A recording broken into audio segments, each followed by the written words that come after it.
નમસ્કાર મિત્રો, સ્વાગત છે તમારું ગુજરાત ટીવી ચેનલમાં।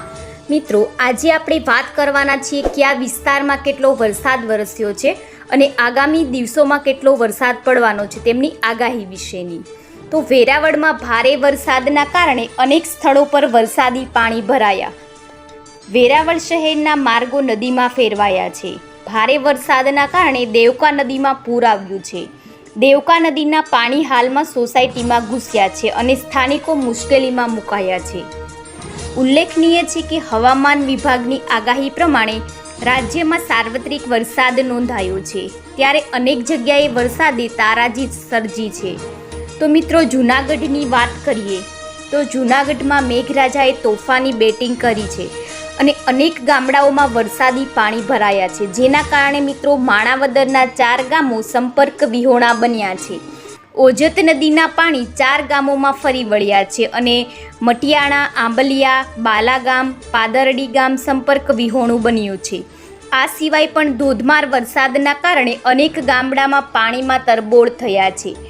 હવામાન વિભાગની આગાહી પ્રમાણે રાજ્યમાં સાર્વત્રિક વરસાદ નોંધાયો છે, ત્યારે જૂનાગઢના મટિયાણામાં પ્લોટ વિસ્તારમાં ગોઠણ સુધી વરસાદી પાણી ભરાયા છે અને લોકોને હાલાકી ભોગવવાનો વારો આવ્યો છે। તો રાજ્યમાં હવામાન વિભાગની આગાહી મુજબ વરસાદે એન્ટ્રી કરી છે અને જેના કારણે સૌરાષ્ટ્રમાં સાર્વત્રિક વરસાદથી 12 ડેમ છલકાયા છે। સૌરાષ્ટ્રમાં વરસાદથી ડેમમાં નવા નીરની આવક થઈ છે અને નાના નાના નદી નાળા પાણીથી છલકાયા છે। સૌરાષ્ટ્રના 32 ડેમમાં 13 ફૂટ સુધી પાણી ભરાયું છે, ત્યારે વેણુ 2 ડેમના 4 દરવાજા ખોલવામાં આવ્યા છે। આની સાથે જ આજી 2, ભાદર 2 ડેમનો 1 દરવાજો ખોલવામાં આવ્યો છે। ઉમિયાસગર ડેમના પણ 4 દરવાજા ખોલવામાં આવ્યા છે। તો ગુજરાતમાં વરસાદે માજા મૂકી છે, ત્યારે અમદાવાદ હવામાન વિભાગે વરસાદને લઈને આગાહી કરી છે। રાજ્યમાં એક સાથે 3 વરસાદી સિસ્ટમ સક્રિય થઈ છે, તેના કારણે વરસાદ મન મૂકીને વરસી રહ્યો છે। દ્વારકામાં અતિ ભારેથી ભારે વરસાદની આગાહી કરાઈ છે।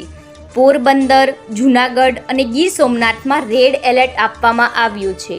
તો હવામાન વિભાગ દ્વારા આજે વરસાદને લઈને વલસાડ, નવસારી, સુરત, દમણ અને દાદરાનગર હવેલીમાં રેડ એલર્ટ આપવામાં આવ્યું છે, જ્યારે મિત્રો દેવભૂમિ દ્વારકા, પોરબંદર, જૂનાગઢ, ગીર સોમનાથ, દીવ, અમરેલી અને રાજકોટમાં ઓરેન્જ એલર્ટ આપવામાં આવ્યું છે।